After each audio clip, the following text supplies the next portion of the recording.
that face make when you're going to do a top 25 list of your all-time favorite black metal albums, because quarantine is really fucking boring. So, a top 25 list of my all-time favorite black metal full-length albums.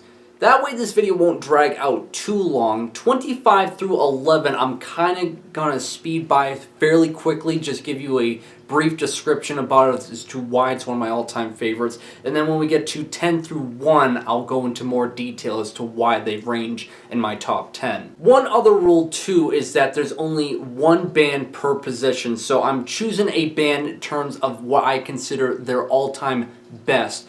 And as well too, guys, feel free to comment your favorite top 10, top 25, top whatever. Let's make the comment section basically an orgy of recommendations for viewers. With all that being said, let's not waste any more time, and we started off at number 25 with Evil Feast, Winter Moon Enchantment. All of Evil Feast's material has been stellar. Really, you can check out anything this guy has done and you will get some incredible material. But Winter Moon Enchantment has always been my personal favorite from him because the ambience really gets you into this very cold, isolated atmosphere that, again, black metal fans would just absolutely eat up. I think the guitar work is phenomenal, and just, I can't stress it enough once again that the ambience, the keyboards really make this album something special. At number 24 we have Gnaw Their Tongues, All the Dread Magnificence of Perversity. I'll always admire Maurice with his dedication to this style of blending both black metal and noise and basically anything else he can do to make such nightmare fuel of music, whether it be with Gnaw Their Tongues or just the prolific profile he's got with all the other projects that he does. But Gnaw Their Tongues easily has some of the best material that he's ever done, and still to this day nothing he's done has really come as terrifying or as just fucked up as this album. And even though it comes in number 24 of my all-time favorite black metal albums, it's rare that I'll listen to it because never before has an album just challenged me so much with just the duration of just very unsettling sounds, basically, from noise to synth to drone and ambience. Just, it's every element you can expect music to be just sounding so fucked up on attached to black metal. And really, I just can't help but admire it for really pushing the limits of what really black noise can create. At number 23 will be The Black, The Priest of Satan. As some of you guys are aware, John from Dissection was a part of this band for a little bit, and he contributes the vocals, guitars, and keyboards on this album, and it's considered a classic within the Swedish black metal scene, and a huge piece as to why Swedish black metal really found its sound, as it's raw and aggressive as they come, but the melodies within it just make it oh so satisfying to listen to, and it had to make a spot within my top 25 list. At number 22, we got KFR with Anti. Yeah, it's an alright album, I guess. As much as I keep up with Max Ducardi with all of his art and music, still to this day, the first thing he ever made within the project of KFR still stands as his best in my opinion, because it takes a lot of influence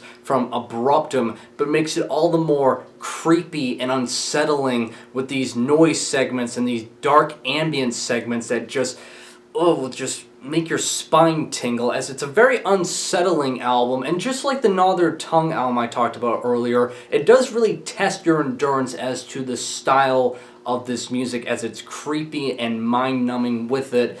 But I really feel like you'll enjoy just the very dark, twisted, artistic side and execution Max is going with this album. Coming in at number 21 will be Ulver's debut album, Bergtat. Crucify me if I said that wrong, but I've heard people call it Bergtat, Bergtate. Regardless, Ulver's debut album is an absolute masterpiece, as it blends atmospheric black metal and folk music together. And whereas a lot of the Norwegian black metal bands during Ulver's early years was just really going for the straight up black metal approach that had a lot of influence from Bathory, Oliver's approach was just very different, put so much more attention to detail with the acoustic work and this very campy yet powerful atmosphere that they create with this album.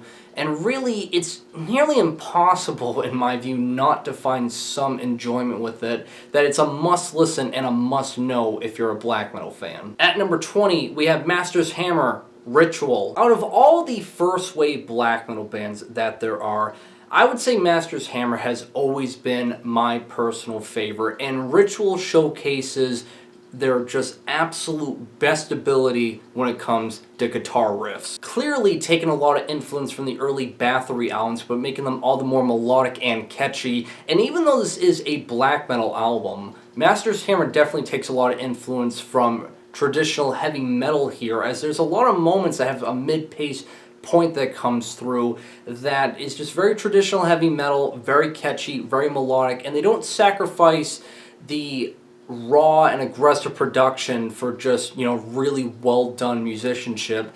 And like I stated, in my view, it's the best thing to come out of the first wave black metal scene. Just breaking the top 20 now, coming in at number 19 is Terra Tenebrosa, The Tunnels. Not much is known about this project other than it's an avant-garde black metal band from Sweden. And this is a really bizarre yet very entertaining black metal band that infuses obviously black metal, it's experimental, there's drone and ambience involved. But with this album, it's a slow burner at first. A lot of these tracks are pretty lengthy, around the 9-minute mark. And basically the first third to the first half of each track has this very slow burn take. It builds up to something, but the payoff towards the end of each track is so worth it and climactic and just really surprisingly entertaining and pretty energetic that really Terra Tenebrosa's approach in this album is both give and take, and it really you're going to get your time's worth with every single track. So if you want a very creepy yet very entertaining black metal band, check out Terra Tenebrosa. At number 18 is Lant Losses' second album, Neon. So I'm not much of a super die-hard, post-black metal, black gaze type of fan out there. I do think a lot of bands kind of start blending into one each other and becoming like Alcest ripoffs. But Lant Losses is basically the best it can get. And yes, I'm aware Niche from Alcest does take a part in this album and contributes vocals on here, but it's really Marcus's songwriting that is just absolutely incredible. He does basically all the drumming, all the guitar work with every Lant Losses album, and all of them are just so incredible. But Neon's always been my personal favorite, just because of the flow of the album. The dynamics are insanely blissful, and basically the definition of what melancholic black metal should really come off sounding like. Next, at number 17, is Burzum's sophomore album, Deathspell Omega. If you were to ask any Burzum fan what is their favorite album by Varg, you're always going to get 4 different answers, basically, and it's always the first 4 albums they will answer. And yes, the first 4 albums by Burzum are masterpieces and forever will be cherished no matter what you say about Varg, alright? And just a little side note, I find it funny now that so many people try to discredit Varg because, he's this controversial figure and this and that, no matter what he's done in his life from, the 90s to now when he used to have a YouTube channel. But no matter what you say, it will not change the fact that the influence and the impact this man has made on black metal will forever be known. Now, Deathspell Omega has always been my personal favorite because I feel like some of the best guitar work Varg's ever done with this project lies within this album. Whereas other albums have more of a repetitive approach to give off that ambience and atmosphere that Varg is just so known for, with this album you still get that, but it just has more of a progression to it, and every single track on here just feels like such a great journey was taken to get to the end piece. But not like I really need to waste your time talking about this album. It's a black metal classic. It's basically one of those albums that if you know what black metal is, then you should know this. Up next at number 16 is Nocturnal Mortem's The Voice of Steel. I genuinely believe Nocturnal Mortem pulled out all the stops that they could with this album. They went above and beyond what they're capable of doing with music with this album. And they've made some incredible albums before this and even after this. Don't get me wrong, but every single track on here feels like they really stepped over their boundaries and really made something truly special. With the combination of black metal, symphonic, and folk being all laced together here, there's even elements of power metal, especially on the track Ukraine, and towards the latter half of this album, during the last two songs, you get some kind of like progressive undertones that just really showcases they did a bit of experimenting with this album. Just overall, if you want the absolute best, in my opinion, of what this band's capable of doing, along with a lot of other people, because it is a fan favorite, where they just pulled out all the stops and really showcased their absolute best musical talent, check out The Voice of Steel. At number 15, we have McCobb Omen, The Ancient Returns. McCobb Omen is considered an epic black metal band based out of Greece. And really, to put this album in short, it's a little over half an hour of just epic, climactic battle music. Like, you know those scenes in movies where it seems like an army's about to lose in like some, I don't know, gladiator movie battle, or like Lord of the Rings even too is a better example, and then all of a sudden the good guys come from a top mountain and start sweeping down and just start killing all the orcs and bad guys?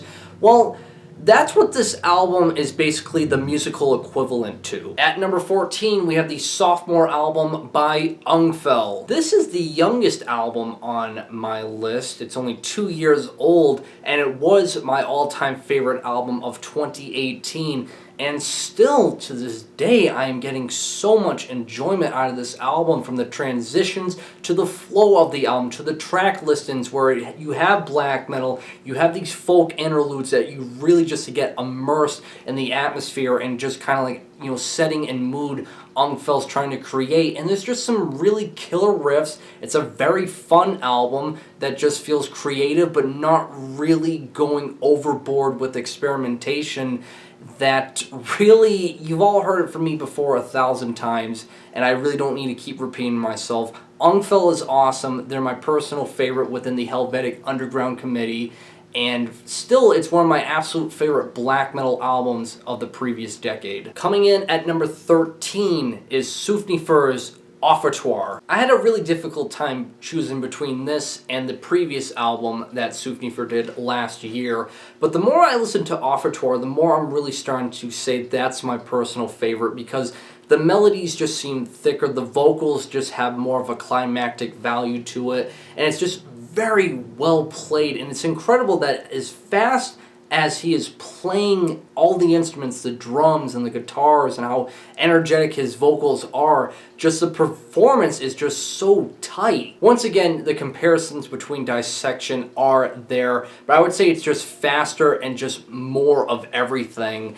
that if you really enjoy melodic black metal, well, this is what I would consider the magnum opus of this subgenre. Now we move on to number 12, that being Thantafacthith, with the one sole album they've done as yet, Sacred White Noise. Not much is known about this band other than they're from Canada, and all the members try to be as anonymous as possible. And I still remember the first time I heard this album, I was so blown away by it, and maybe it's because around this time of its release in 2014, I was still fairly new to the sound of black metal, but still 6 years later, I'm getting so much enjoyment out of it. From the very tormented yet powerful screeches and screams that you'll get from the vocals, to the guitar riffs on here that are pretty unorthodox for black metal, that come off a bit technical yet are still very pulverizing. For me, it's an album that's full of misery and aggression, and it makes for such a perfect combination as one of my all-time favorites within black metal. And just falling short of breaking into my top 10, coming in at number 11 will be Negative Planes,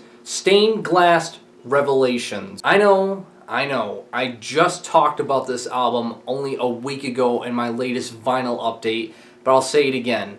Out of all the black metal bands to come out of my home country of the United States, an easy as fuck pick for me would be Negative Plane. With their combination of blending both first wave black metal and second wave black metal, you get the very gritty, heavy guitars along with the very necro, evil, raw atmosphere of the two. It's just a match made in heaven. It's an aggressive album, but also has a lot of creativity to it when it comes to the writing within this album. As well too, like I stated, I really admire a lot the kind of like interlude tracks that have like these organ segments that just makes it feel like you're listening to it within like a very evil cathedral. With all that said, they've only done 2 albums, and I really hope they continue on, because just 2 full length is not enough for me, and I really hope they continue on with their role, because it's seriously some of the best black metal you'll ever hear. And now we have come to the top 10. Coming in at number 10 is Abigor, Nocturne. Guys, this album has been in my wish list for the longest time, so please, for the love of God, if avant-garde music could just repress this, please. Abigor has released some incredible pieces of black metal over the years with all the albums they've released, but Nocturne has always been the album I consider to just be so spot on in every aspect you want within black metal. From Selenius' just very wretched, rugged screams of a vocal performance on here, to the keyboards that has a symphonic edge to it that's laced around perfectly with the dual-wield guitars. It's aggressive and raw sounding within black metal that you want, but you can still make out everything. It doesn't just sound like a heaping pile of shit and noise like other black metal bands that may go down for the very overly raw production value on here. Abigor found the sweet spot with this album, and like I stated, just literally every aspect about this album you want within black metal, you'll find it within it. At number 9 is Diabolical Masquerade, Nightwork. Man, if Bethlehem could just have the interest to restart this project, that'd be the bee's knees. So this is a symphonic, experimental black metal project, I guess you could call it that, along with a lot of other subgenres.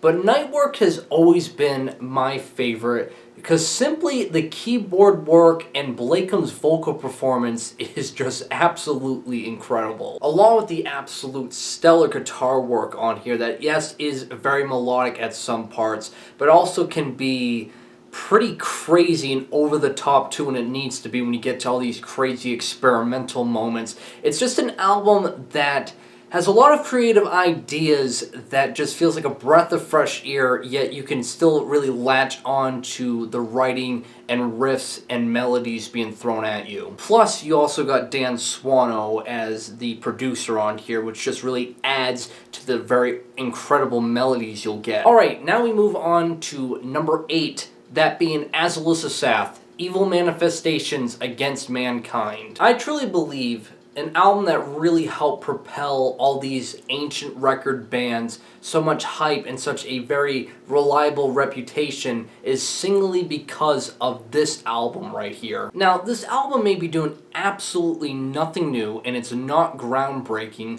but I think the biggest compliment it gets from a lot of people is the fact that even though it's a modern day black metal album, as I believe was released like 3 or 5 years ago, it's the fact that it just overall sounds like it was released in 1994. And although it does have, again, all the adjectives you would apply with it, being cold, evil, and raw, it's just the performance, the execution is just absolutely perfect. When you just think of a very cold, traditional black metal album, for some reason, Evil Manifestations Against Mankind is always one of the first albums to come to mind. And now we move on to number 7, that being Bethlehem, Dictus Ne Nacare. A huge reason why this ranks up so high on my all-time favorite list of black metal is Rainer Ladferman's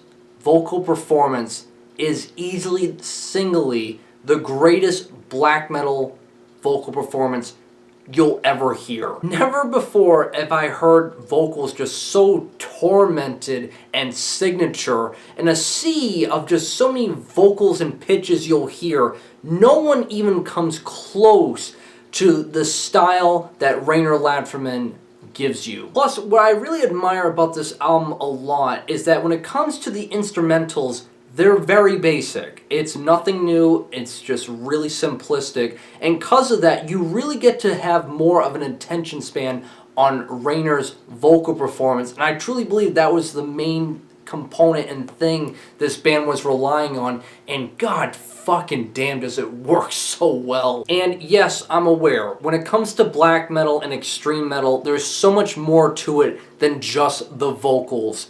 But when it comes to this particular album, it's a huge reason as to why it's gotten so much praise, and really the main reason as to why it ranks up number 7 on my list. And coming in at number 6 will be Itza Goitai. Probably said that wrong, but what else is new on my channel when it comes to pronouncing French words? I feel like anyone who's kept up with me for over a year should not be surprised that Itza has made it onto my list and has also made it this high up on my list. And as much as I admire Itza from their early years to their later years now, I guess I've always sided more with the early years because they really had a lot more influence and interest with using noise into their writing style. And with this album, most of the time, a lot of the tracks are going to be just drenched in reverb. And when you get the very harsh, ear-piercing screams OT provides within this album,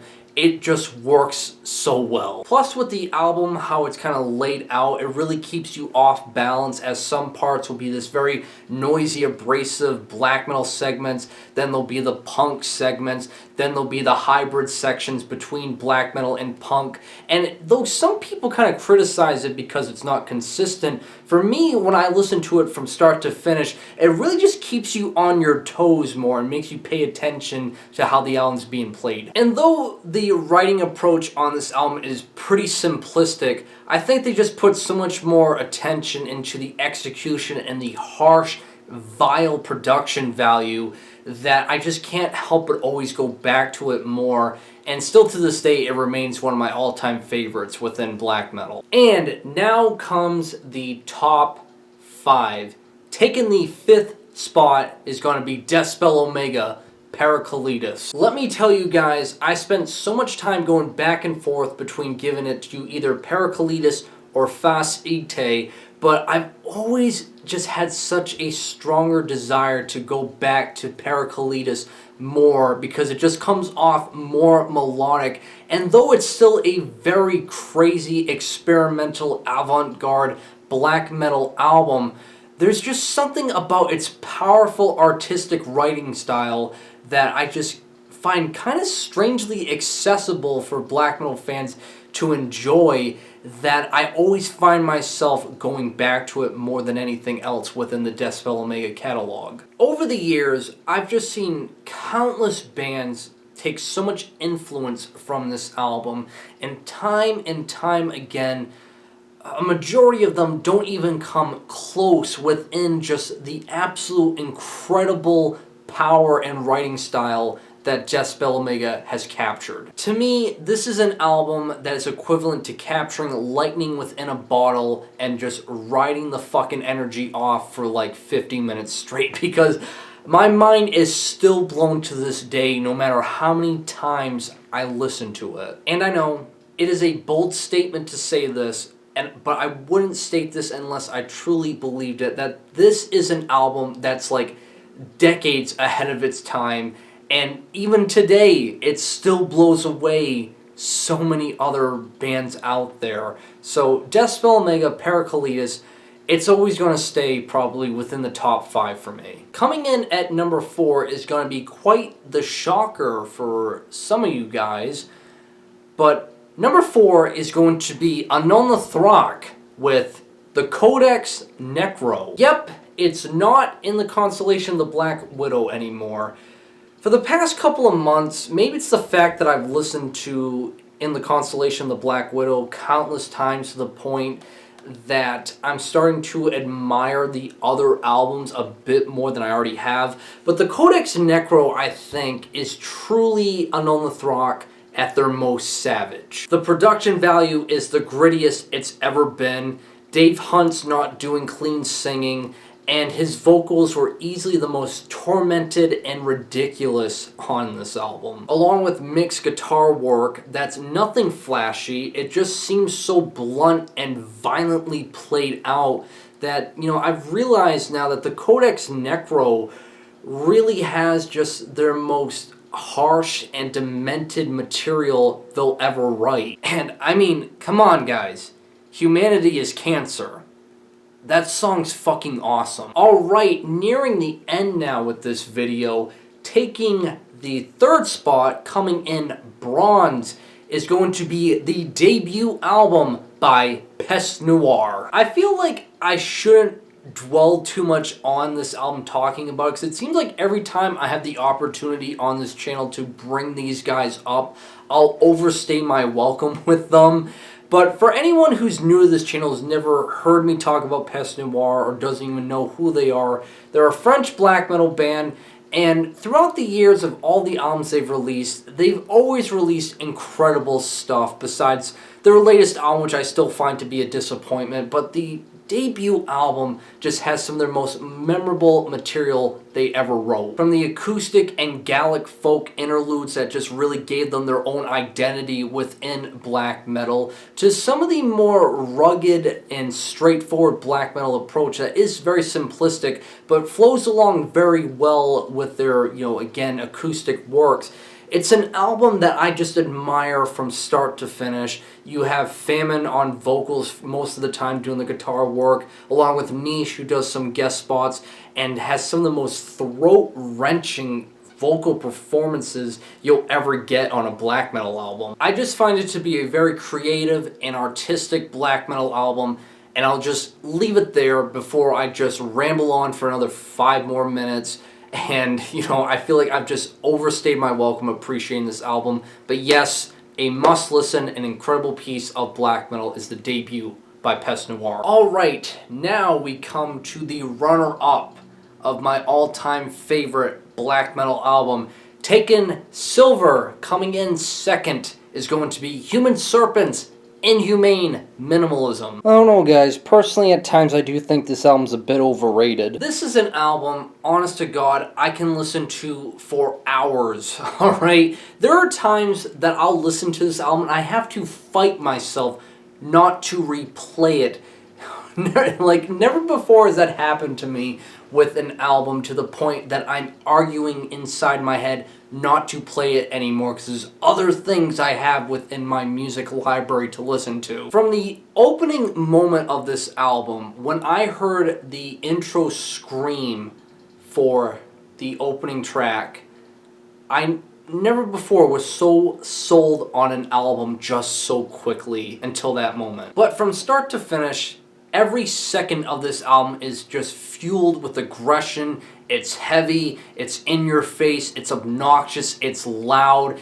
And yes, it may be one of those albums that it's doing nothing new, but it's just one of those black metal albums that you just want to jam the fuck out to with just no restrictions. How I've always looked at Human Serpent is that, think of like Sargeiss's Let the Devil In, but just heavier in every single way. And taking the top spot as my all-time favorite black metal album is going to be, obviously, Summoning's Minas Morgul. I always have, and I always will, treasure this album and love it to pieces.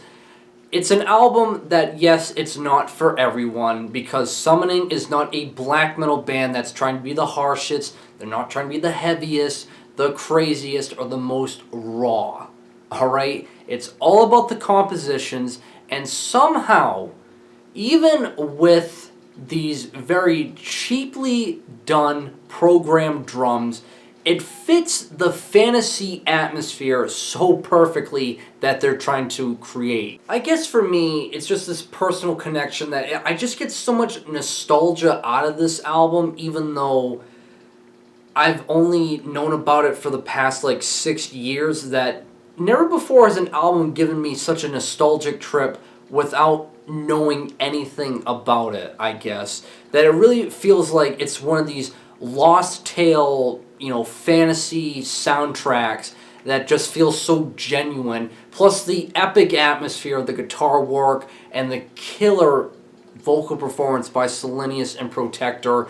Just everything about this album in terms of writing and composition is just always been such god tier work to me, that if you enjoy atmospheric black metal, you enjoy black metal for more of the compositional work. It just becomes perfection in every single way. So that'll do it for this video right here, my top 25 all-time favorite black metal albums. Like always, I'll leave links provided to everything in the description below where you can check out 25 to number 1. And that's that. So yeah, like always guys, make sure you guys drink plenty of water to stay hydrated. And, oh yeah, also as well